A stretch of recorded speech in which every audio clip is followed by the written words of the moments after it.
Bom, então vamos lá, mas antes de entrar na parte prática, eu falei, pô, será que dá para eu me aprofundar um pouquinho mais ainda na questão dos serviços públicos?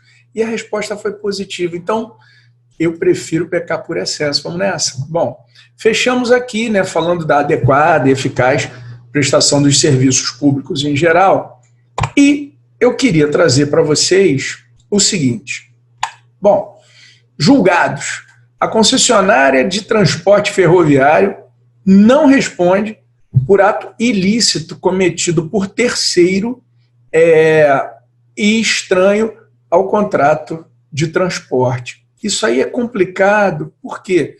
Porque a gente tinha um julgado anterior falando do ato libidinoso praticado no trem.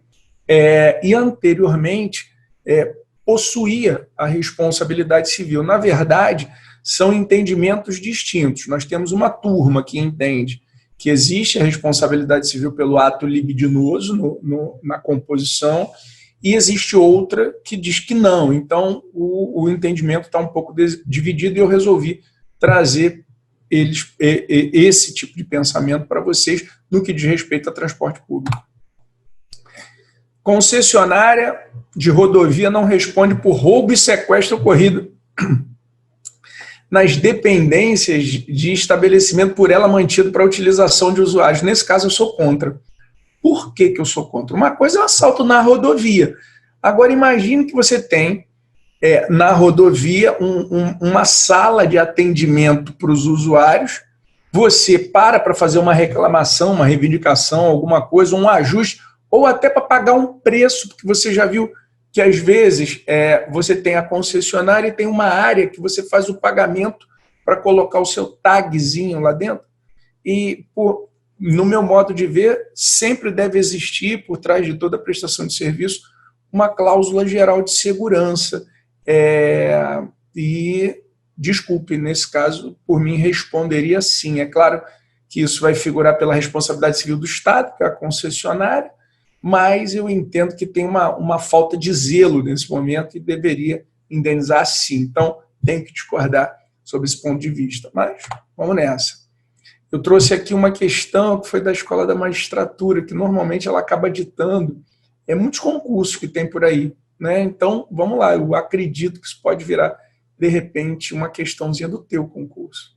Após manutenção de rede elétrica feita pela concessionária Luz Mais, a fiação ficou muito baixa, o que ocasionou um acidente com um ônibus da linha municipal pertencente a X Transportes Urbanos. Então, quer dizer, vinha o ônibus, a fiação baixa, gerou um acidente, que ao passar pelo local, atingiu a fiação e acabou derrubando o poste sobre a residência de Tereza, bem como colidindo com outro muro do referido imóvel, causando sua demolição. Considerando que o motorista do ônibus foi alertado reiteradamente por moradores que se encontravam no local quanto ao problema da fiação, a responsabilidade civil proveniente de acidente de consumo das duas entidades em relação a Tereza, no caso concreto, explica analisando a condição jurídica. Você tem de iluminação e você tem a Tereza, que foi atingida em função dessa falha. Teoricamente, diga para mim, quem é que possuiria a responsabilidade civil aqui, gente? Vamos lá. Vem a companhia de ônibus, que tem um cabo de iluminação, que esse cabo de iluminação estava baixo. Então, tem responsabilidade da companhia de iluminação? Sim, tem responsabilidade. Por quê? Por que surge a responsabilidade? Nesse caso, foi a conduta omissiva da CIA elétrica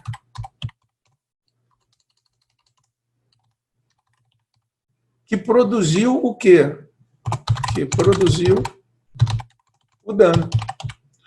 Foi a conduta omissiva, foi a omissão da companhia elétrica que produziu esse dano. Ah, então, Renato, no seu modo de ver, a companhia elétrica responde em função de Teresa? Sim. Por quê? Porque a gente tem uma relação. Nesse caso aqui, a Teresa é consumidora por equiparação. Ela sofreu um dano em função daquela relação que a empresa travava com terceiros. A empresa é uma fornecedora de serviços e uma pessoa sofreu um dano, que foi justamente a Teresa. Ela sofreu um dano, ela sofreu um prejuízo aí. Então, tem que responder? Sim, tem que responder. Então, legal, Renato. Agora a pergunta é a seguinte: e a empresa de ônibus? Porque teve a falha da companhia de iluminação, isso não tem dúvida. Agora a empresa de ônibus, para isso, o ideal é a gente ir para o outro lado ali, ó, e ver o seguinte: espera aí, Renato, espera lá. Mas, e nesse caso aqui, será que a empresa também não responderia? Será que essa empresa de transporte não responderia? Espera aí, tinha uma fiação que derrubou, beleza. Considerando que o motorista foi alertado pelos moradores que tinha o problema da fiação, ele sabia. Então, também existe a responsabilidade civil da transportadora aqui. Sim, então, como é que eu falaria? Explique analisando a condição jurídica de cada parte envolvida. Bom, a companhia de ônibus vai responder pelo ato do preposto, que tinha consciência e nada fez, e a companhia de iluminação responde pela sua omissão.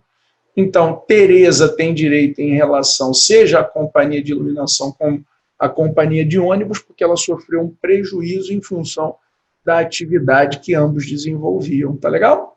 Beleza. Renato, vamos seguir. Eu tenho uma consideração importante para fazer para vocês nessa hora. Qual é? Que tipo de serviço público merece a aplicação do CDC? Porque nós temos serviços públicos que se chamam serviços públicos uti singuli e existem serviços públicos que nós denominamos de serviço público uti universi. Renato, qual é o serviço público uti singuli? Eu vou, de uma forma bem branda, trazer para vocês aquele que possui uma remuneração direta, aqueles que possuem, que desenvolvem através de uma remuneração direta. Me dá um exemplo. Imagina o contrato de transporte. Transporte público. É para quem aquele transporte? Ah, para todo mundo.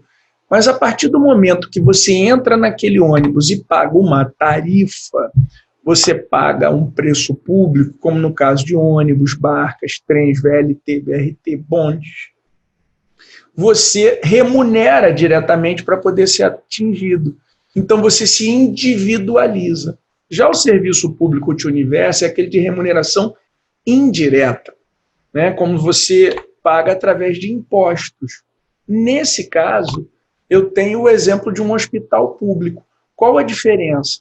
O serviço público uti singuli, você aplica o Código de Defesa do Consumidor, enquanto que o serviço público uti universi, você não aplica o CDC. Qual é o caso clássico aí que já se apresentou, inclusive, infelizmente, aqui no Rio de Janeiro?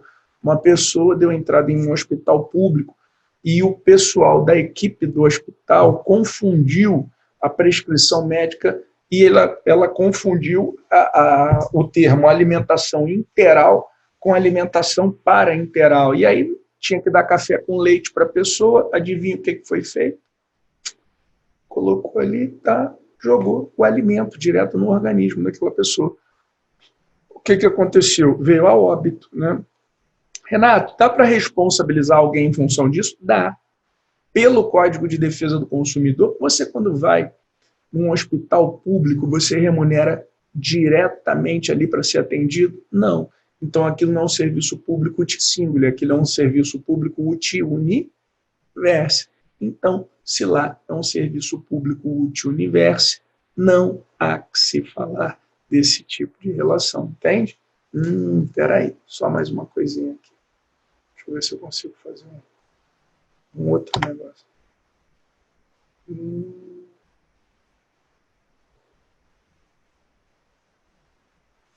Tudo bem. Então, beleza. Renato, segue com a matéria. Vamos com tudo, meu garoto. Vamos lá. O artigo 22, ele vai estar consubstanciando aquilo que a gente já abordou no finalzinho da aula passada, dizendo que os serviços públicos serão prestados de maneira eficaz e adequada, e quanto aos essenciais, de forma contínua. Trouxe também o informativo 640, muito importante, porque ele vai falar que a concessionária de rodovia não responde por roubo e sequestro ocorridos nas dependências do estabelecimento por ela mantido ou utilização de usuário. Vocês já ouviram falar sobre isso?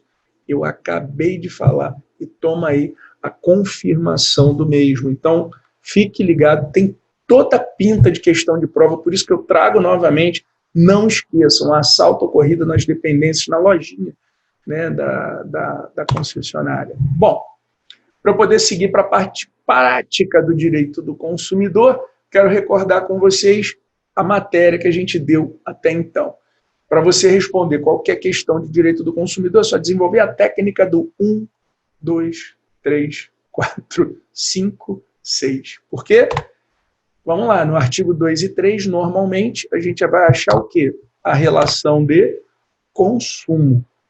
Renato, então, normalmente eu acho a relação de consumo nos artigos 2 e 3? Sim. E no artigo 6º? Bom, no artigo 6º você vai achar os direitos básicos. Então, primeiro você acha a relação de consumo para dizer que aplica-se o CDC, em 99% dos casos, a relação de consumo vai se apresentar ali nos artigos 2 e 3, e em 100% dos casos, os direitos básicos vão estar no artigo 6º. Aí você vai achar qual o direito básico do consumidor, e cada direito básico vai estar te remetendo para um outro artigo lá na frente, conforme aquela tabelinha que eu passei para vocês que vocês possam imprimi-la e resolver qualquer história. Tá bom? Renato, para a minha questão ficar linda, o que eu trago? A Constituição Federal. E ela está no artigo 1º do CDC. Com isso, mata uma boa charada aí. Princípios e política nacional das relações de consumo, nos artigos 4 e 5. Legal? Fechou? Beleza. Então, eu queria, de forma derradeira, fechar essa questão aqui, ó, de como é que eu faço a fundamentação jurídica de uma determinada questão, me baseando no 1, 2, 3, 4, 5, 6. Primeira coisa que eu encontro é a relação de consumo. E essa relação de consumo tem que ter um consumidor, que pode ser standard, e aí vai estar no artigo 2º, ou por equiparação, e aí esse vai estar no 17, no 29, ou no artigo 2º, parágrafo único do CDC. Depois você vai achar o fornecedor, esse fornecedor vai estar no artigo 3º, CDC, e eu tenho o produto e o serviço também lá dentro do artigo 3º do CDC. Achei isso, vou para o meu direito básico, e aí o direito básico vai estar no artigo 6º, e cada direito básico vai me remeter para uma sequência de artigos.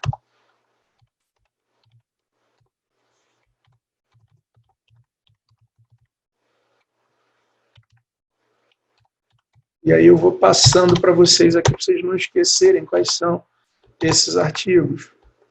Veja, o primeiro que fala de vida, saúde e segurança, leva para o 8º, 9º e 10º, educação do 30 ao 35, informação vai do 30 até o 35 também, o inciso 4 vai mandar, que fala de publicidade, que fala de práticas comerciais, que fala de cláusulas.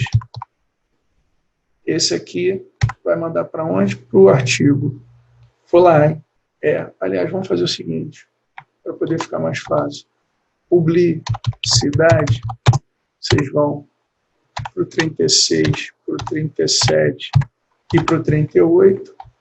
Ainda no inciso 4, vocês têm as práticas comerciais abusivas, e isso aqui vocês vão parar no artigo 39. Aí o inciso 4 ainda fala de cláusulas abusivas. E aí a gente está chegando ao artigo 51, inciso 5. Fala de contratos. E esses contratos, aí você vai do 46 até o 54. O inciso 6 fala de danos. E os danos, vocês vão dos 12 até o 17. O inciso 7 fala de acesso ao judiciário. E aí vocês vão parar no artigo 5º, Política Nacional das Relações de Consumo. Inversão, ônus da prova. Aí vocês já vão estar falando do artigo 38, do 12, parágrafo 3º, e do 14, parágrafo 3º. Finalmente, serviços públicos. A gente acabou de falar, que remete para o artigo 22. Pronto. De posse dessa tabelinha aqui, que agora eu mostro de forma conjugada, você consegue resolver, teoricamente, qualquer questão de direito do consumidor. Achou a relação de consumo, lindo. Achou o direito básico, perfeito. Direito básico encontrado, você vai para um dos artigos aqui, e na hora de você colocar no papel, é só você trazer 1, 2, 3, 4, 5, 6, para você não esquecer tudo que a gente abordou até então, beleza? Então vamos dar sequência agora para a nossa disciplina. Bom, toda a nossa matéria dentro do critério prático se divide a partir daqui. As diferenças de vício do produto e fato do produto. Por que, Renato, que tudo se divide a partir daqui? Você vai notar que realmente tudo vai começar aqui nessa diferença, porque se eu vou falar da parte prática do CDC, eu tenho que dizer o seguinte: na prática, se o produto estiver viciado, eu tenho um tratamento jurídico.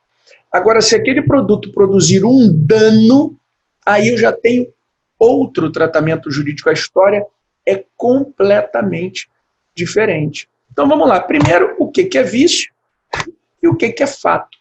Vício, gente, é uma frustração de expectativa. É quando o consumidor deposita uma expectativa em relação àquele bem de consumo e aquela expectativa ela não é adequadamente correspondida. Então, o que é uma expectativa? Qual a expectativa que eu tenho em relação a uma lâmpada? Que ela ilumine. Então, se ela não ilumina adequadamente, eu tenho o direito de falar que aquela lâmpada está viciada. Renato, se eu tenho um relógio, qual a expectativa que eu tenho em relação ao relógio? Que ele marque as horas. Então, se aquele relógio não marca as horas, eu posso dizer que aquele relógio está viciado. Bom, agora vamos evoluir. Renato, se esse relógio vazou a bateria e queimou minha pele, bom, aí não é só um vício. Esse vício veio agregado a um dano. Então, o nome técnico desse dano se chama fato. Fato do produto, fato do serviço. Ah, então se o meu carro, às vezes assim, está fazendo um barulhinho aqui no vidro, que às vezes está batendo um pouquinho mais, o que é aquilo? Vício. E se esse carro solta a roda e eu capoto, aí o nome disso não é vício, o nome disso é fato. Eu comprei a lâmpada, ela não está funcionando direito, vício. Agora, se ela explode e me fere, é fato. A partir do momento que você tem essa diferença do produto que deixa de funcionar para o produto que ele causa um dano, ele causa um prejuízo, você nota que você deve ter tratamentos jurídicos distintos. Uma falha de pequena proporção deve ter um tratamento jurídico próprio. Agora, uma grande falha que causa um dano físico, um dano psíquico ao consumidor, aí você já tem uma outra repercussão. Então, você tem sanções mais breves, não tão intensas, e outras sanções que merecem uma atenção maior. Então, se eu estiver diante de um vício, eu tenho que ter um tratamento jurídico, e se eu estiver diante de um fato, eu tenho que ter um outro tratamento jurídico. Legal. Vício e fato. Agora a gente entra no tema vício. Vamos lá. O vício, ele possui duas espécies. Como assim ele possui duas espécies? Ele pode ser aparente ou ele pode ser oculto. Escreva lá. Vício aparente é aquele de fácil identificação. Vamos para o nosso quadro? Vamos lá. Vou salvar esse primeiro quadro para eu poder disponibilizar, de repente, para vocês depois. Ou não, mas eu vou estar botando aqui. E aqui eu vou dizer o seguinte, vamos lá.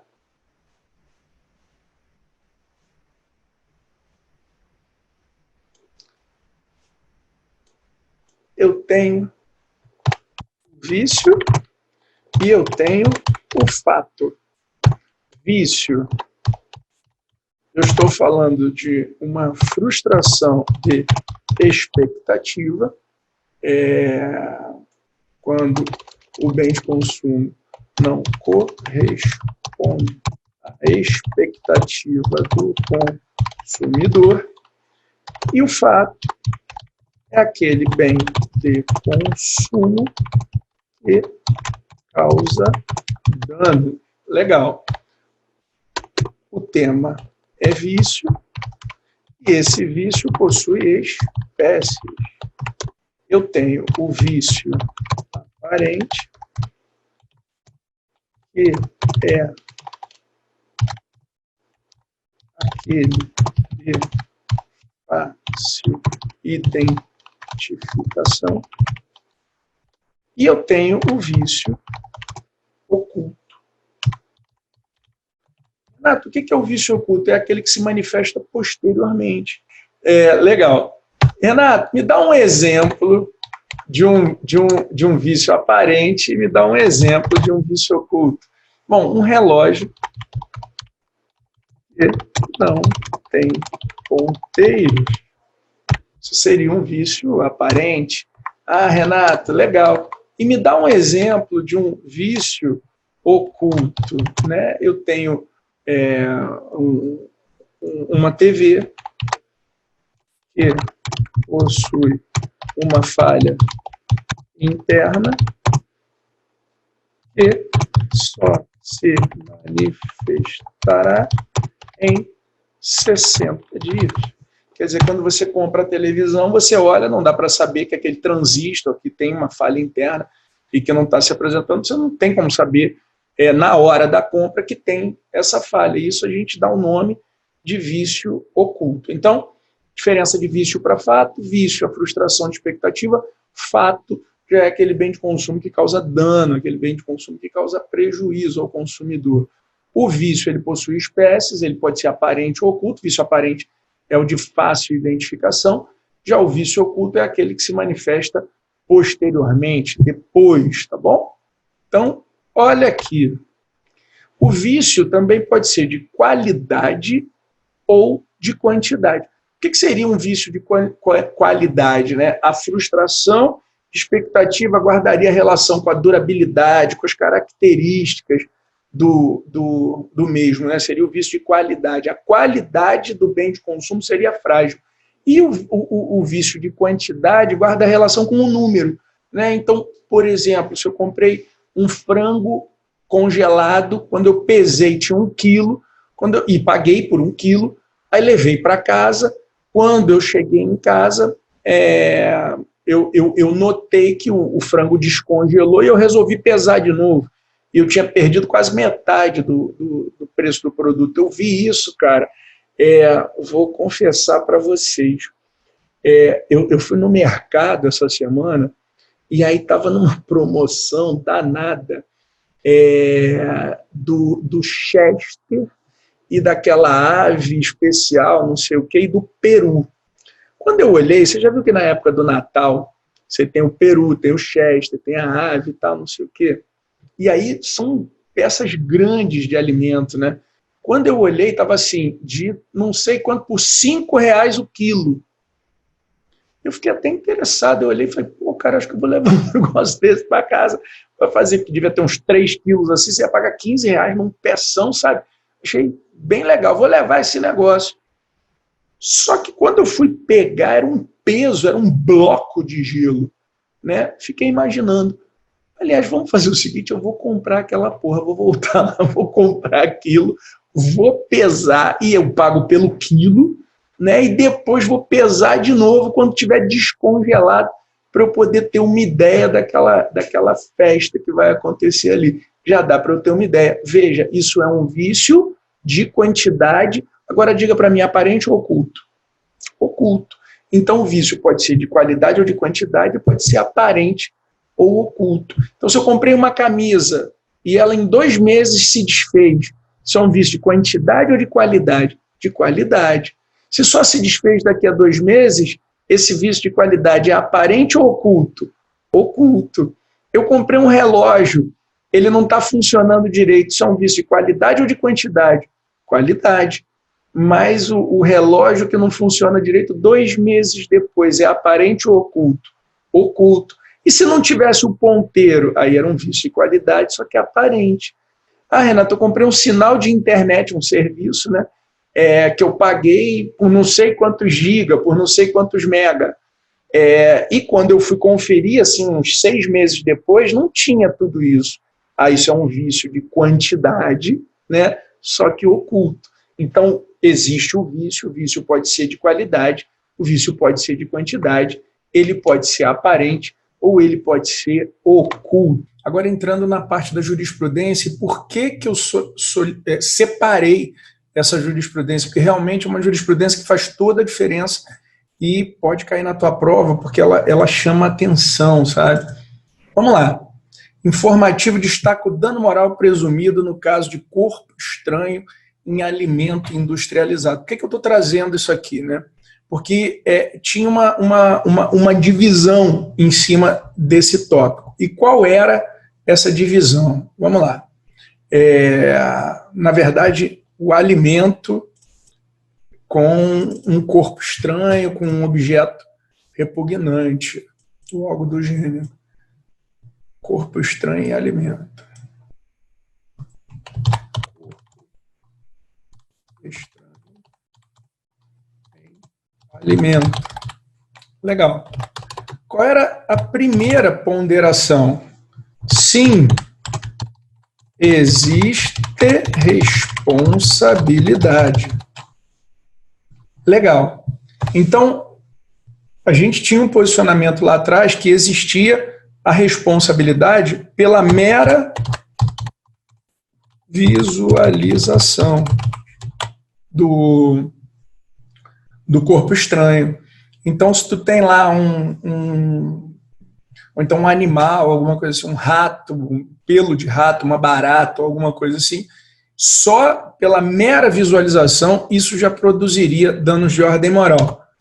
Aí você tem uma evolução em que mostrava o seguinte, depende. Depende do quê? Visualização. Não responde. Porque não colocou em risco a vida, a integridade do consumidor. 2, consumo. Quer dizer, você ingeriu aquilo ali. Então, nesse caso, responde. Legal. Então, não adiantava achar a barata. Tinha que ter tomado um pouquinho do refrigerante ou algo do gênero.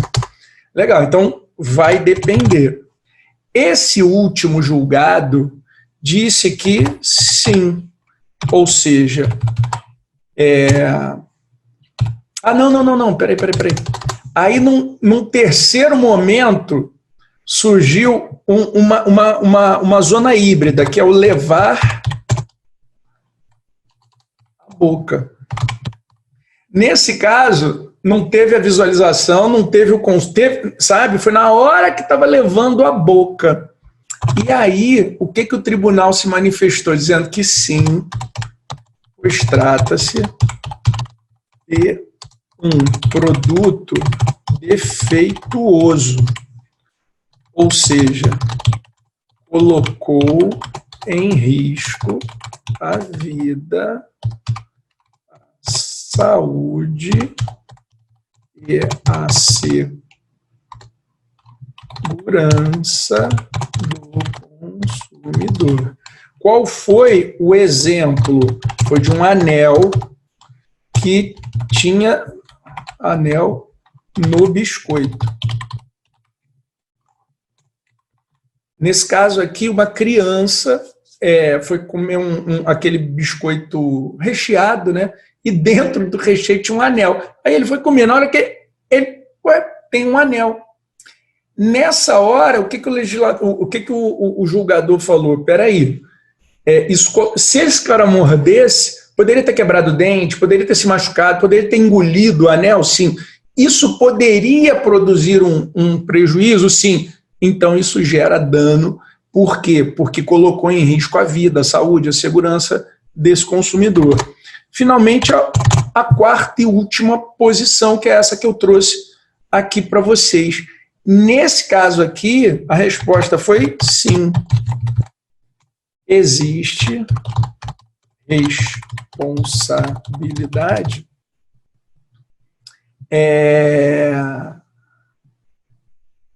Existe responsabilidade, por quê? Porque seria um chamado caráter punitivo pedagógico, exemplarmente, para que aquilo não voltasse a acontecer, esse fornecedor deveria proceder dessa forma. Então, quer dizer, imagina, o último caso foi de pelos de rato num determinado alimento. Então, como haviam esses pelos de rato, pelo caráter punitivo pedagógico, o tribunal resolveu por responsabilizar. Então, nós temos esses 4 pontos de vista. A gente não tem, assim, um recurso repetitivo, uma súmula falando sobre isso. Eu peguei os julgados dos últimos anos que falaram sobre isso. O mais antigo falava, gera a responsabilidade. Depois, depende. Se visualizou, não gera. Se consumiu, gera. Depois, o mero ato de levar à boca produzia responsabilidade. E no último diz, sim, gera responsabilidade. Então, você deve estar assim, ferrou, né? Porque o que eu coloco na prova? Não, vamos fazer uma ponderação aqui. De 4 julgados, um disse que responde, o outro disse que responde, o último disse que responde, e só um deles disse que em uma hipótese não responde. Então, no meu modo de ver, o entendimento majoritário vai pelo campo da responsabilidade civil do fornecedor por um eventual objeto repugnante, perigoso no alimento. Fiquem atentos a isso. Se eu fosse dar uma resposta discursiva, eu falaria, existe a responsabilidade civil do fornecedor, no entanto, também existe um pensamento que diz que o fornecedor só responderá na hipótese de interação com o bem de consumo. Mas isso seria uma corrente minoritária. Por que minoritária? Porque eu mostrei aqui os 4 últimos julgados e em 80% dos casos havia a responsabilidade. Não, 90%, porque vamos lá, se a gente dividir por 4, seria 25%, sendo que uma delas dividido pela metade. Então, 25%, 12,5% daria aí com 87,5% da jurisprudência. Vou até colocar aqui. 87,5% da jurisprudência e, no último caso, 12,5% da jurisprudência você poderia se posicionar. Nossa, que bonito que ia ficar isso, hein? Já pensou você podendo falar, dar uma resposta dessa? Entendimento majoritário. Eu posso até fazer uma margem percentual. 87,5% do pensamento vergou para o lado da responsabilidade. 12,5% entendeu que não. E é por isso que eu penso dessa forma. Putz, que coisa linda, hein? Tá maravilhoso. Vou até salvar isso aqui, né? Deixar guardadinho aqui para uma oportunidade. Bom, legal. Renato, vamos voltar? Vamos embora. Então, olha aí. Artigo 18, tratamento do vício, propriamente dito, né? Vamos começar agora a arregaçar as mangas e ver o que a gente faz. Primeiro eu expliquei para vocês que o vício podia ser de qualidade, podia ser de quantidade, ele podia ser aparente, podia ser oculto. Legal. Então o que eu vou falar? Eu vou ensinar sobre o tratamento jurídico de forma geral do vício e depois eu me aprofundo no vício de qualidade, de quantidade e assim vai. Então você já colocou o conceito de vício, né? É uma frustração de expectativa, é quando o bem de consumo não corresponde com a justa expectativa depositada pelo consumidor, tá bom. E por aí vai. Só que, Renato, vamos falar um pouquinho melhor sobre esse tema, né? Vamos lá. E aí, Renato, o produto, deixa eu voltar para cá, o produto apresentou um vício. O que acontece? Bom, quando você estiver diante de um produto viciado, adota-se o chamado princípio da solidariedade. Princípio da solidariedade. Renato, o que seria o princípio da solidariedade? Bom, pelo princípio da solidariedade, todas as partes responderiam integralmente por eventuais prejuízos causados. Ah, como assim, Renato? Vamos lá. A lei, no artigo 18, vai dizer os fornecedores de produtos de consumo. Primeiro a gente está falando de produto, tá? Porque assim, deixa eu mostrar para vocês aqui nessa outra tela. A gente está falando de vício, ok?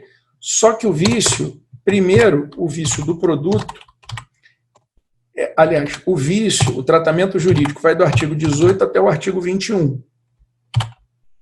Só que, o que acontece? O vício do produto, ele está no 18 e no 19.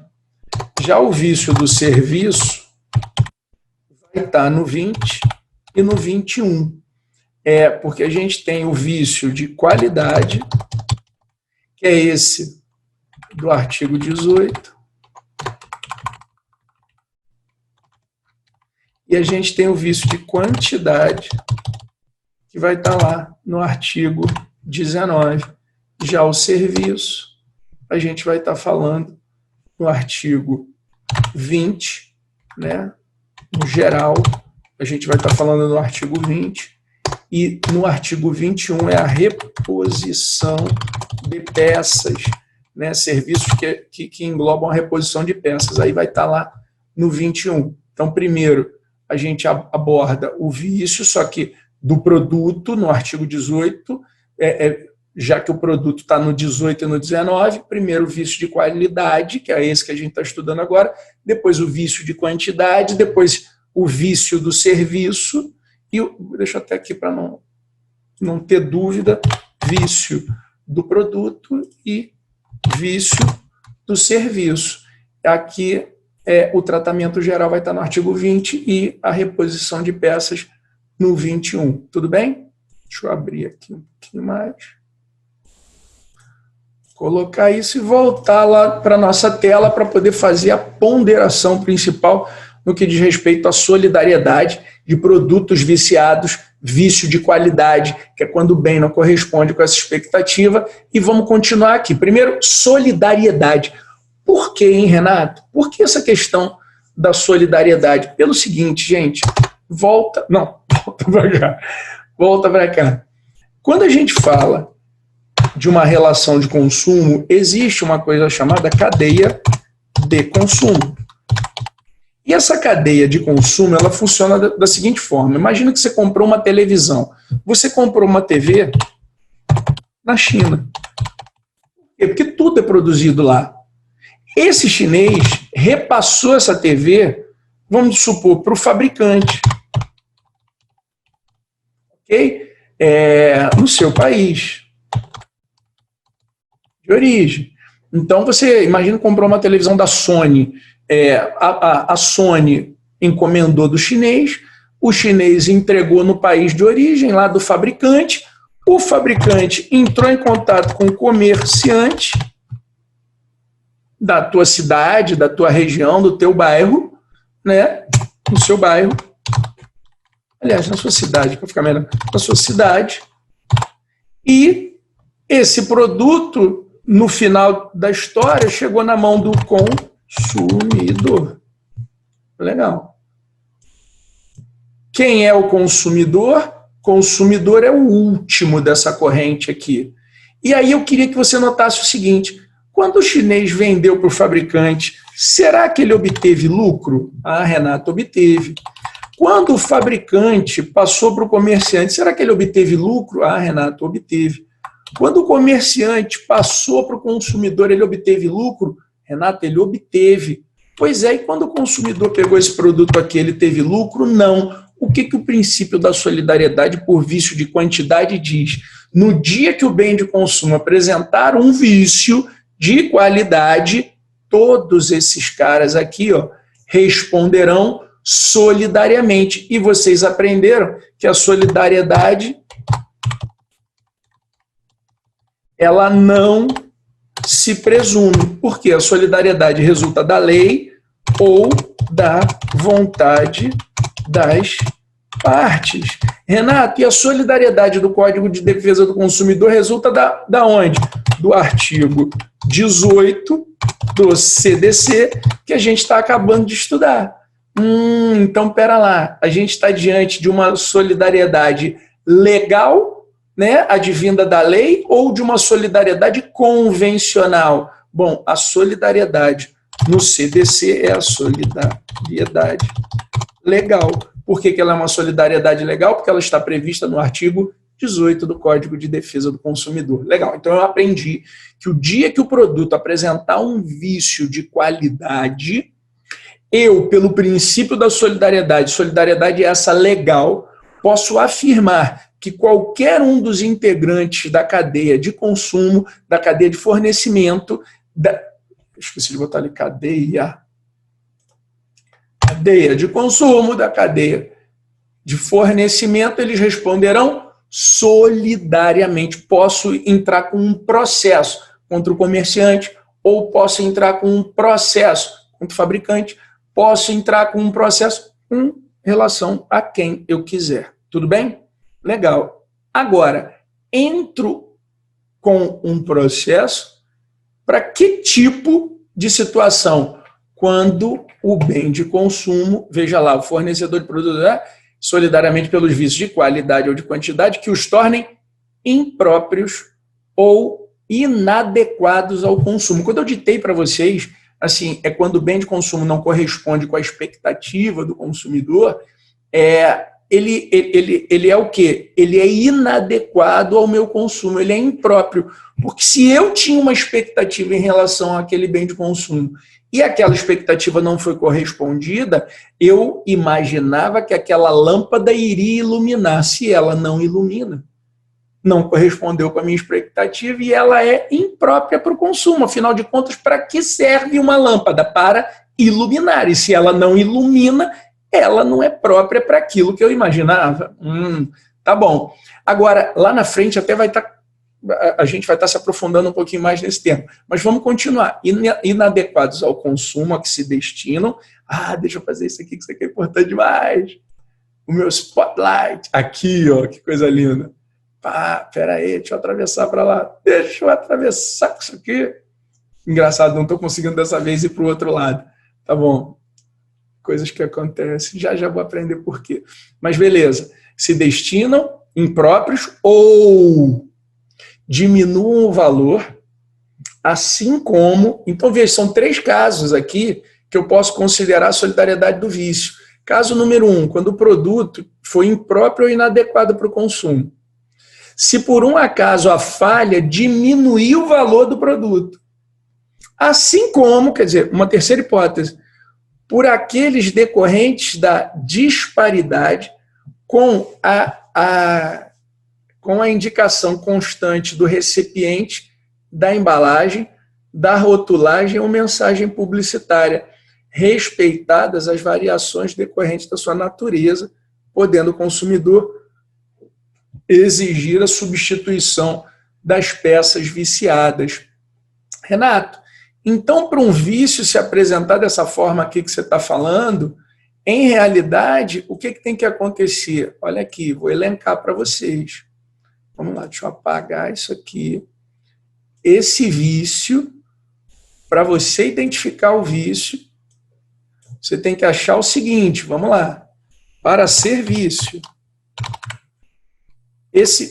aqui, ele pode ser um impróprio, produto, né? 2, ele pode ser inadequado. 3, ele pode ser a partir de um momento em que se diminua o valor. 4,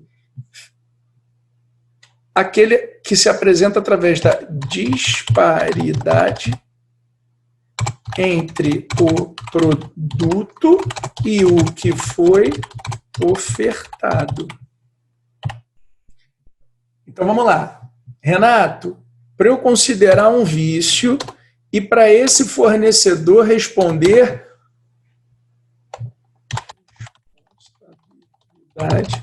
solidária, o que eu tenho que visualizar? Se o produto é impróprio, não atende a finalidade que se destina. Se ele é inadequado, eu recebi, mas não dá para eu usar. Diminua o valor, por causa da falha, seu produto vale menos. Eu achei um interessante no outro dia, que foi um consumidor que chegou numa loja e aí perguntou para o cara para comprar um carro, né? Aí perguntou o seguinte, vem cá, esse carro vai sair de linha? Aí o vendedor... Não, meu filho, fica tranquilo, que se tem uma coisa que não vai acontecer, se bem de consumo sair de linha. Ele falou, pô, beleza, obrigado, bom, gostei. Tá bom, comprou. No dia seguinte, o que aconteceu? O carro saiu de linha. Na hora que um carro sai de linha, para você ter uma ideia, quando você sai com o carro da autorizada, você já perde ali cerca de 20% a 30% do valor do veículo só porque você botou o pé fora da autorizada. Se o carro saiu de linha, bota mais uns 20%, 30% aí. Então, o cara teve quase uma perda de 50% do dia para o outro. Imagina, tu pagou 80 mil reais no carro, no dia seguinte ele já está valendo 40. O carro zero. Então, o que aconteceu? A desvalorização da retirada do bem de consumo da autorizada, isso todo mundo já sabe. Agora, aquela perda de 20%, 30%, pelo veículo ter saído de linha, quer dizer, ele não vai ser mais produzido, e você tem uma perda, porque ninguém quer comprar um produto que saiu de linha, porque depois você não compra peça, ou alguma coisa assim, né? Então, veja, será que isso eu posso argumentar que isso diminuiu o valor do meu produto? Sim, então eu disse que aquilo ali era um vício de qualidade. Agora, aparente ou oculto? Oculto, porque o cara só descobriu no dia seguinte. Bom, se você está diante de um vício oculto, de qualidade, porque o veículo, com essa depreciação monetária, a qualidade dele se perdeu. Na verdade, daquilo que foi ofertado, também ainda pode juntar lá no final. E aí, você pode processar quem? O fabricante X e o comerciante, que é a loja que te vendeu. Bom, pelo princípio da solidariedade, como aconteceu isso diminuindo o valor, você pode processar a loja ou pode processar o fabricante. Legal. A disparidade entre o produto e o que foi ofertado também encaixa aí nesse caso, né, desse veículo. Ou então, o anúncio mostrava uma coisa e o que você recebeu era outra coisa totalmente diferente. Eu até joguei fora, cara, que eu fiquei com ódio, mas eu comprei um negócio no outro dia, né? Que era o seguinte, eu comecei a fazer negócio de trilha, né? Aí, rapaz, eu achei que o melhor jeito para dormir no meio do mato, alguma coisa assim, seria em rede, né? Porque tu não fica no chão, não vem cobra, não sei o quê, com a rede você tem uma telinha, é uma merda dormir em rede, aliás, isso é coisa de maluco, fazer essa porra de trilha, mas tudo bem. Aí, o que eu ia fazer para prender a rede na árvore? né? Não tem ganchinho no meio do mato. Aí o cara falou para mim assim, Renato, bota um mosquetão. Aí o que é um mosquetão? Tu já viu aquele negócio que é tipo um gancho assim que você abre e fecha, né? Aí você falou, você passa, você pega o lado da rede, enfia esse mosquetão aqui, chega na árvore, dá um nó ali e ele prende de volta. Aí você bota de um lado, bota do outro, você dorme ali. Eu falei, tá feito. Aí eu entrei no site e vi o mosquetão, né? Ah, mosquetão, alta qualidade, não sei o que, um preço bom. Aí eu comprei 2, né? Um para botar em cada lado da rede. Falei, tô feito aqui, tá resolvida a parada. Tá bom, velho. Puta que... Porra, inacreditável o que eu passei, cara. Quando eu recebi, né? Eu recebi desses sites lá da China, comprei lá fora, que eu falei, é muito mais barato. Aí vi um envelopinho, cara, desse tamanhozinho, assim, um negócio pequenininho. Quando eu olhei, na verdade, cara, o que aconteceu? Era cara, parecia um clips. Era um negocinho desse tamanhozinho assim. Mas no site, parecia um negócio gigantesco. Eu olhei e falei assim, olha aí, vício. Por quê? Porque tinha uma disparidade entre o produto e o que foi ofertado. O que ofereceu parecia que dava para colocar a minha rede, mas quando chegou, não era nada daquilo. Aí você me pergunta, você pode acionar o fabricante, o cara que fez o mosquetão, ou você pode acionar o site que te vendeu, que separou essa informação? Posso acionar qualquer um dos dois pelo princípio da solidariedade. Legal, espero que agora você tenha conseguido pegar de uma forma mais intensa esse tema. Renato, vamos dar uma olhada na jurisprudência? Vamos embora, só se for agora. Olha, eu estou agora com um julgado de 2020, é o informativo 665, dizendo o seguinte, é possível o redirecionamento da condenação de veicular contra a propaganda imposta a posto de gasolina matriz à sua filial. Vamos lá, e isso é por quê? Pela solidariedade, né? Então, imagina aqui que você tem uma rede, vamos dizer, tá? Você tem uma rede Ipiranga, né? Você tem uma rede Petrobras, e aí a Petrobras, a Ipiranga, que é a matriz, recebe uma sanção indicando o seguinte, olha, você vai ter que informar a população certa, que tu informou errado.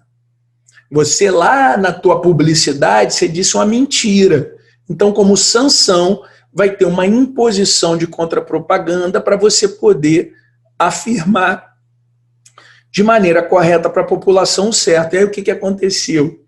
Por quem foi demandado foi a Ipiranga. E na hora de cumprir o posto de gasolina, falou assim, não, aqui é uma outra pessoa jurídica, a condenação foi lá para o principal. Aí, o que o informativo 665 diz? Não, vocês vão responder solidariamente. Se a matriz foi sancionada, você pode ir em relação à matriz e pode ir em relação à filial também. Legal. Olha o informativo 650. Você já viu quando você pega aquele extrato bancário e sai no papel que a gente chama de termosensível, né, ele é lisinho, às vezes perde a cor e tudo mais. O informativo 650 disse que aquele papelzinho que a instituição financeira, quando fornece um papel que você perde a informação, isso produz um problema para o consumidor, porque no dia que ele quer provar o que aconteceu, ele não consegue, porque a informação se perdeu. Eu lembro, cara, eu passei uma situação muito interessante, virou até um processo isso. Eu tenho a conta corrente do meu escritório, né, da pessoa jurídica.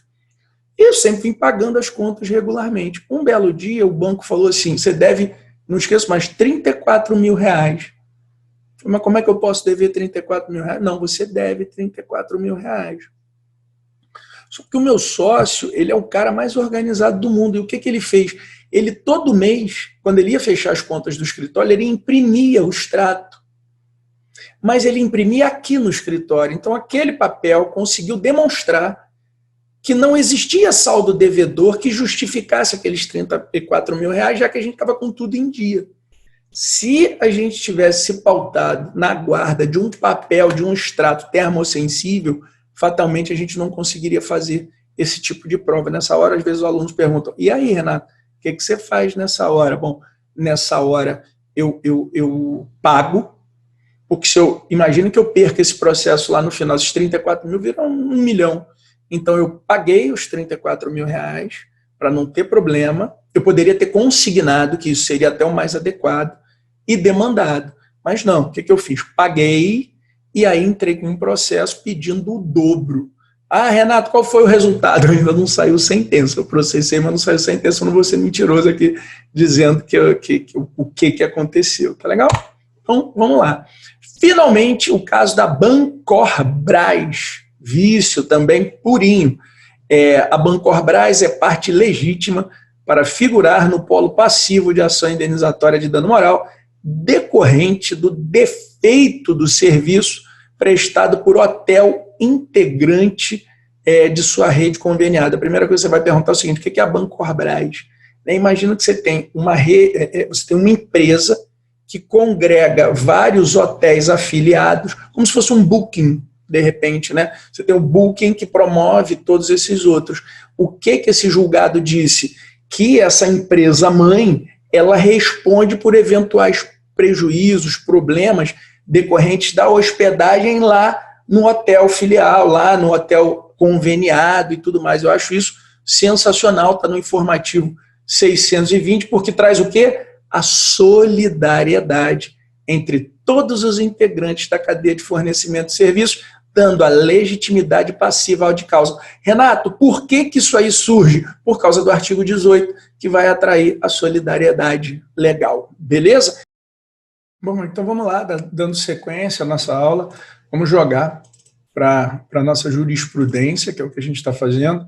Falei da Bancorbras, eu gosto sempre de equiparar esse tipo de relação de algumas empresas, e vejam, existem pessoas que pensam diferente de mim, mas eu entendo, Renato, entende que não tem diferença nenhuma para mim da Bancorbras, do Booking e do Airbnb, que são empresas, e o Booking ainda é diferente do Airbnb, por quê?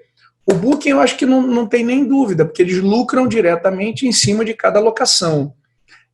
O Airbnb tem um argumento interessante, que é o de ausência de relação de consumo, porque eles dizem que é uma situação de economia compartilhada, quer dizer, é uma pessoa locando um imóvel de outra pessoa e adotaria, na verdade, a lei das locações ou o Código Civil, não adotaria o Código de Defesa do Consumidor. Para mim, não, porque aquela pessoa física está locando com o intuito de obter lucro.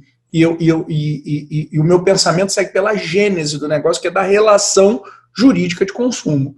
Quer dizer, ali tem uma relação de consumo, e para mim essa é a base. Legal. Então, no caso, o Airbnb responderia, assim como o Booking responderia, porque para mim, em ambos casos, existe um lucro e existe a participação na cadeia de consumo. Porque o Booking ganha da pessoa que está locando, da empresa que está alocando aquele bem, assim como o Airbnb faz o mesmo. Sendo que o Booking se relaciona com hotéis, propriamente dito, e ainda se relaciona com pessoas físicas que locam eventualmente aquele espaço. Por mim, em ambos casos, você deve ter uma responsabilização. Agora, para não ter dúvida, né, o que a lei definiu como um produto que pode ser considerado como impróprio para o consumo? Vamos lá. São impróprios para o consumo produtos que tenham a validade vencida. Acabou a validade? Acabou. Então isso é impróprio. Então você pode dizer que aquele produto está viciado. Produtos que estejam, aí é bom você escrever, deteriorados, alterados, adulterados, avariados, falsificados, corrompidos, fraudados ou que coloquem em risco a vida do consumidor. Todos esses aí podem entrar nesse rol para a gente poder falar, nesse caso aí a gente vai estar diante de um produto que é impróprio e, sendo impróprio, ele é viciado. Porque a lei, lá atrás, no artigo 18, diz que o que é vício quando o produto é impróprio para o consumo. Legal. Soluções. Aí, gente, agora é a hora que você vai querer brigar comigo. Renato, vou brigar contigo nada, agora de você gosta nada, porque olha só, eu vou falar o que tu não quer ouvir. Como assim? Renato, o produto ele apresentou um vício, né? O produto apresentou um vício. E aí? Bom, vamos lá para o quadro então, para eu mostrar isso para vocês. Uma vez o produto viciado, como é que funciona? O fornecedor tem 30 dias para consertar esse produto. Então, em primeiro lugar, prazo de 30 dias para o fornecedor sanar o vício. Espera aí, na prática, como é que isso funciona? Imagina que eu comprei a televisão ela parou de funcionar. O fornecedor tem 30 dias para consertar a televisão. Se não consertar, aí você pode pedir a troca, a devolução ou o abatimento do preço. Aonde que está isso? Aqui na lei, ó. Não sendo o vício sanado no prazo de 30 dias, ou seja, se não for sanado em 30 dias, o que a gente depreende daí? Que pode ser sanado em 30 dias. Aí sim pode o consumidor, alternativamente, quer dizer, pode escolher qual dessas aí, e a sua livre escolha. Pode pedir para substituir o produto por outro. E como é que é o nome disso? Substituir esse por outro. Troca, né? 2, a restituição imediata da quantia paga. O que é isso? O dinheiro de volta. 3, o abatimento do preço. Diminui o preço, você fica com esse produto assim mesmo, mas tu vai pagar um pouquinho menos, como acontece, por exemplo, em ponta de estoque. Então, vamos lá. O fornecedor tem 30 dias para sanar o vício. Esgotando esse prazo de 30 dias, aí o consumidor pode pedir a troca, pode pedir a devolução do dinheiro, finalmente, pode pedir o abatimento do preço. Renato, e aí? Vou botar em letras garrafais. São direitos potestativos dos consumidores. Renato, por que você botou aí em letras garrafais? São direitos potestativos desses consumidores. Pelo seguinte, vamos voltar lá em direito das obrigações para você saber a diferença de uma obrigação para um estado de sujeição e um direito potestativo. Como assim? Quando você tem uma obrigação, você tem um sujeito ativo, você tem um sujeito passivo, um credor que se liga a um devedor. O que é isso? Eu quero que você pratique um determinado ato, me entregue alguma coisa e eu quero te pagar por isso. E do outro lado, eu tenho uma pessoa que topa se relacionar comigo. Ou seja, eu tenho a vontade das partes. Uma parte quer vender, outra parte quer comprar. Direito das obrigações. Uma obrigação, eu tenho um sujeito ativo, tenho um sujeito passivo e um objeto que é a obrigação em si. Legal.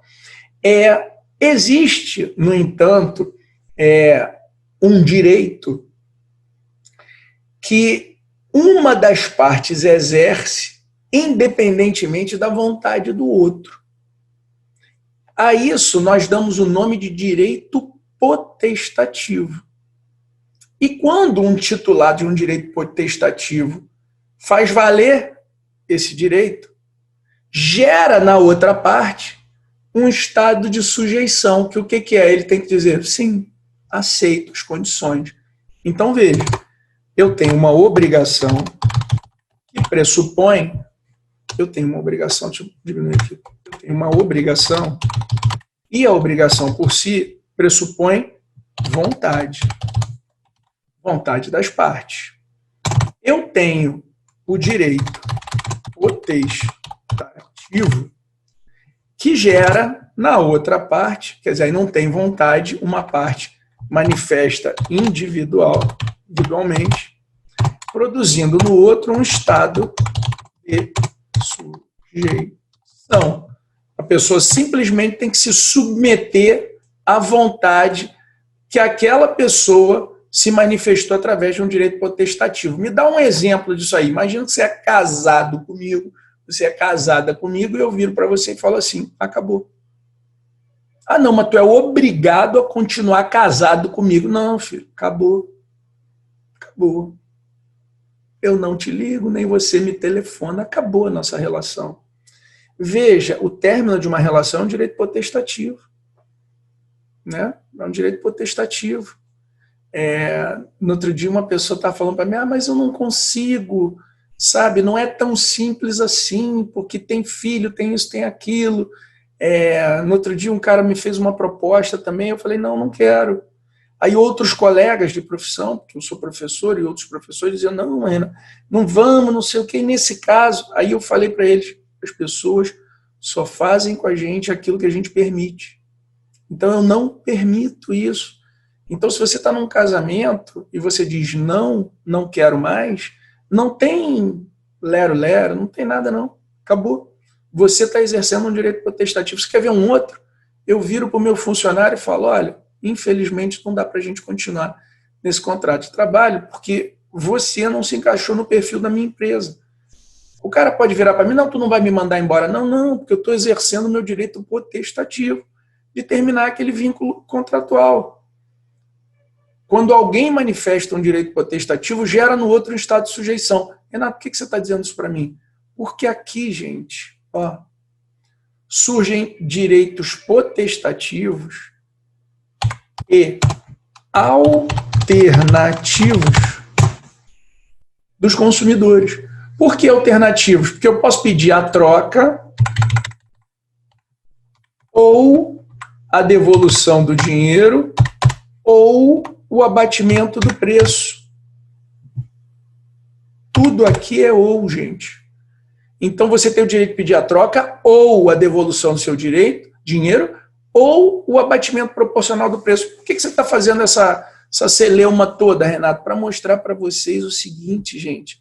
Às vezes os fornecedores tentam subverter essa regra. E aí você comprou um produto, o produto está viciado, tem que aguardar 30 dias, não brigue comigo. Só que, esgotados os 30 dias, o direito deixa de ser do fornecedor, de consertar em 30 dias, e passa a ser do consumidor.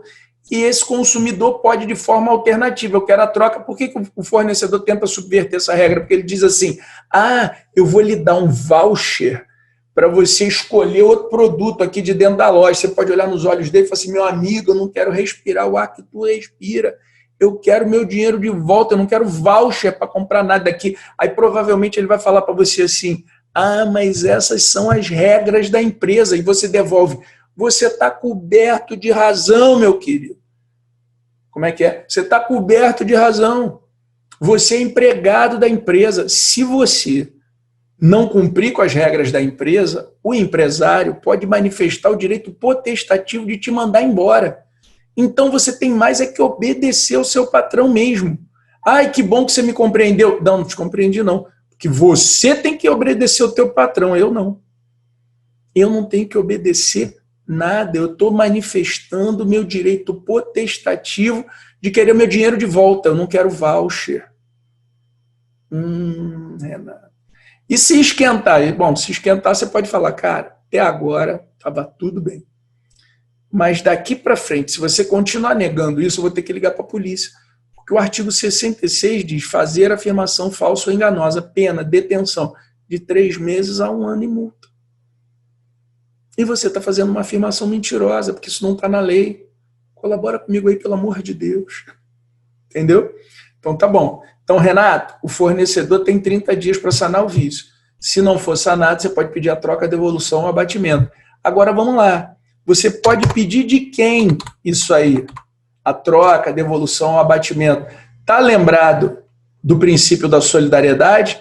Então, pelo princípio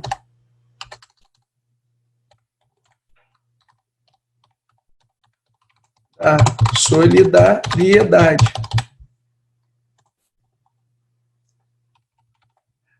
depois de esgotados os 30 dias, você pode processar A responsabilidade, né, pode ser do fabricante ou do comerciante. Por quê? Porque a lei, no artigo 18, atraiu a solidariedade das partes. Então, vamos lá. O produto apresentou um vício. Deixa eu ver se eu consigo fazer isso aqui agora. De repente rola. Vamos ver. Ó. Vamos lá. Ah, não, melhor ainda aqui. Ó. Esse aqui. O produto apresentou um vício. Ah, não, acabou que apagou. Vamos lá. O produto apresentou um vício. O fornecedor, quando o produto apresenta o vício, tem quanto tempo para consertar? Ó, 30 dias. Tudo bem, então o produto apresentou um vício, o fornecedor tem 30 dias para consertar. Não consertou, aí sim, ó, os direitos. Troca, devolução ou abatimento. Renato, tem uma ordem? Não, por quê? Porque a lei disse ou. Renato. E aí, isso é o quê? Isso é um direito potestativo, quer dizer, o consumidor que escolhe. Uma cagada isso aqui, mas tudo bem. Não me entendi mesmo com esse negócio. Tá bom, esquece tudo. O fornecedor tem 30 dias. E aí, tá, tudo bem? Aqui, ó, só para ficar de boa. Que eu na onda apaguei tudo, né? Tá, só posso. Ui, volta. Tá aqui. Bom, entendam isso aqui, não tem problema nenhum. Então, o fornecedor tem esses 30 dias e aí você pode pedir a troca, devolução, abatimento de qualquer um deles. Renato Porto, essas são as soluções, são previstas aonde? No artigo 18, parágrafo 1º. Esse aqui, ó, é o parágrafo 1º do artigo 18. Tudo bem? Vamos seguir com a nossa aula. Então, soluções. Beleza, jurisprudência. O comerciante, no que tange a disponibilização e prestação do serviço de assistência técnica, artigo 18, parágrafo 1º, que são os 30 dias que o cara tem para consertar, pode ser compelido a disponibilizar tal assistência. Vamos lá. Isso é muito louco. Porque olha aqui, imagina que você foi numa loja e comprou o produto. Aí o produto apresentou vício. Quanto tempo o fornecedor tem para consertar? 30 dias. Depois desses 30 dias, aí você pede a troca de devolução. Mas vamos conversar nesse prazo de 30 dias, o que pode acontecer. Primeira coisa, quem é que tem que consertar? Né? Aí a jurisprudência falava assim, não, primeiro lá, quem é que tem que consertar? A leve para assistência técnica, ok? Então, você tinha que pegar o produto e levar para assistência técnica. Tinha até uma regra do STJ que dizia assim, se for no mesmo município, o consumidor tem que levar o produto. Se for fora do município, a assistência técnica, aí o fornecedor tem que custear essa remessa ou ele tem que se virar para pegar essa mercadoria. Legal. Só que aí isso voltou a ocorrer de uma forma muito frequente. E aí acontecia assim, por exemplo, eu estou aqui no Rio de Janeiro, estou gravando essa aula nesse momento do Rio de Janeiro. E a gente tem uma cidade próxima aqui que se chama Nova Friburgo, que eu dei aula lá há muito tempo, são 180 quilômetros mais ou menos do Rio de Janeiro.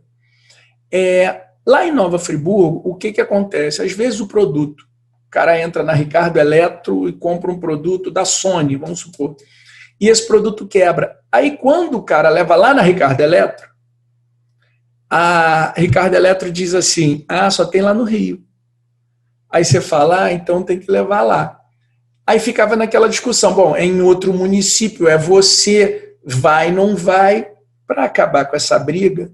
Se lembra que eu falei do princípio da solidariedade? Que tanto o comerciante, quanto o fabricante, quando todo mundo acaba respondendo por essa história, pois esse julgado veio para colocar na mesa essa história. Porque ele disse assim, olha, pelo princípio da solidariedade, é o fornecedor direto ali que tem que resolver esse problema ou qualquer outro. Então, se o produto apresentou vício, para quem que eu levo? você pode levar para o comerciante, você pode levar para assistência técnica, você pode levar até mesmo diretamente para o fabricante, caso esse fabricante esteja mais próximo do que esse. Quer dizer, até você pode levar em qualquer um, mas é porque às vezes o fabricante fica em outra cidade, tudo às vezes é mais difícil. Mas não, se tu mora naquela mesma cidade e convenientemente é melhor você levar até o fabricante, você tem o direito de fazer isso, tá? Então, olha a conclusão desse julgado aqui. Volta. Olha aqui, é de 2018, né? Ação civil pública, vício do produto, reparação em 30 dias. Beleza, tem que engolir essa. Dever de sanação do comerciante, vírgula. Assistência técnica ou diretamente do fabricante. Direito de escolha do consumidor. Isso coloca essa história num outro patamar. Legal? Vamos lá. Isso dói pra caramba. Jorge adquiriu uma televisão no valor de R$ 3.500 perante o fabricante Jone S.A. Logo em seguida da aquisição, a televisão apresentou problemas de imagem. Ao tentar estabelecer contato com o comerciante para solucionar o problema, foi informado pelo mesmo que o consumidor deveria levar o produto para assistência técnica. Muito chateado, Jorge ajuiza uma demanda solicitando a troca do produto, sem conceder o prazo de 30 dias, previsto no artigo 18 do CDC. Diante do caso concreto, como funciona o entendimento das cortes superiores? Gente, produto, a televisão quebrou. Como é que é o nome disso? Vício. Quanto tempo o fornecedor tem para consertar? 30. O cara não deu os 30 dias e entrou com o processo. O que ele virou? Jurisprudência. Olha aí. Inicialmente, cumpre salientar que não há no CDC norma cogente que confira ao consumidor um direito potestativo de ter o produto trocado antes do prazo legal de 30 dias. Tá bom? Renato, então não tem direito de trocar produto, não? Não. Se o produto estiver bom, não. Se o produto apresentar vício, aí tem 30 dias. Se não consertar, você pede a troca. Ué, Renato, mas vou comprar uma roupa no outro dia e podia trocar. Não entendi essa história. Vou comprar uma roupa e podia. E agora, como é que fica? Bom, nesse tipo de situação, é uma benevolência do fornecedor. Quando o fornecedor fala, troca em 3 dias, troca em 7 dias, aproveite isso.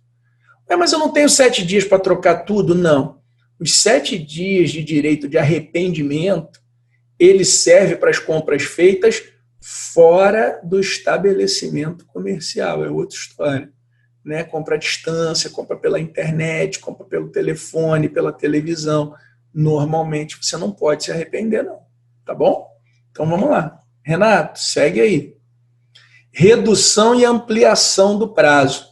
O fornecedor pode convencionar com o consumidor de diminuir esse prazo de 30 dias para até 7 dias ou ampliar para até 180 dias. Então as partes podem convencionar a redução ou a ampliação desse prazo sem problema nenhum. Vamos lá. É abusiva a cláusula de tolerância nos contratos de promessa de compra e venda de imóvel em construção que prevê a prorrogação do prazo inicial para a entrega da obra por um lapso de 180 dias? Esse julgado é interessante, porque ele bate certinho com o que a gente está trabalhando aqui com a matéria. Como assim? Vamos lá. Eu mostrei para vocês que o vício, aqui do 18 até o 21, que a gente trabalha, adota-se o princípio da solidariedade. Legal. Esse princípio da solidariedade, para poder ser exercido, primeiro, o fornecedor tem o prazo de 30 dias para sanar o vício. Se não for sanado nos 30 dias, aí você pode pedir a troca, a devolução, o abatimento. Legal. Esse prazo de 30 dias, convencionalmente, pode ser reduzido para até 7 ou ampliado para até 180 dias. Isso pode acontecer. Legal. Renato, e aí? E aí que acontece o seguinte, acontece um abuso. Que abuso é esse? Quando a gente verifica a jurisprudência e a gente verifica os contratos de consumo, a gente, vez ou outra, acaba observando que acontece uma coisa. Eu nunca vi em um contrato de consumo uma redução do prazo. Nunca na minha vida eu vi a redução do prazo. O que seria a redução do prazo? A lei te dá 30 dias para sanar. Aí o fornecedor fala assim, não, eu só preciso de 7 dias, em 7 dias eu resolvo. Eu nunca vi isso. No entanto, a ampliação eu já vi por diversas vezes. E o que seria a ampliação? Olha aqui, ó. É abusiva a cláusula de tolerância no contrato de promessa de compra e venda de construção que prevê a prorrogação do prazo inicial para 180 dias? Quer dizer, eu não entreguei na hora certa. Será que eu posso atrasar 180 dias? No meu modo de ver, seria não, mas veja a resposta da jurisprudência. Não é abusiva a cláusula de tolerância nos contratos de promessa de compra e venda de imóvel em construção que prevê a prorrogação no prazo inicial para entrega pelo lapso máximo de 180 dias. Dá para acreditar num negócio desse? Então, as partes podem convencionar a redução ou a ampliação livremente, e a maior prova disso é que o STJ corrobora com isso, mostrando que essa cláusula ela é válida. Então, infelizmente, a jurisprudência no atraso da entrega da obra diz que a ampliação de 180 dias ela é... Cuidado com essa questão, porque se você for com o coração, você vai para um absurdo. 6 meses para entregar apartamento? Mas a jurisprudência, infelizmente, ela diz que isso é possível, tá? Vamos lá, outra coisa. Taxa de corretagem. É lícita essa cobrança? Então, quer dizer, eu comprei um imóvel, um vendedor contratado pelo... Olha só, um vendedor contratado pelo dono do imóvel, na hora do pagamento, cobra de mim e não do dono do imóvel? É lícito isso? No caso do Minha Casa Minha Vida, isso é um recurso repetitivo, decisão de afetação, mas isso aí acaba repercutindo para todos os outros contratos, pensando, validade da transferência ao consumidor da obrigação de pagar a comissão de corretagem nas promessas de compra e venda celebradas no âmbito do programa Minha Casa Minha Vida. É lógico que se serve para Minha Casa Minha Vida, vai acabar servindo para os outros também. Como é que eu posso fugir essa regra? Que regra é essa? Se eu falei para vocês que a gente tem 30, 180 dias para resolver, a lei deu 30 dias, mas as partes convencionalmente podem reduzir para 7 ou ampliar para 180.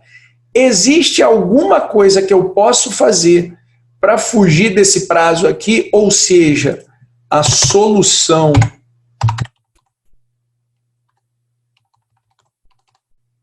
imediata, sem aguardar prazo? Eu posso pedir para trocar na mesma hora? Eu posso pedir para devolver o dinheiro na mesma hora, para abater o preço na mesma hora? Sim. Onde é que vai estar isso? No artigo 18, parágrafo 3º do CDC.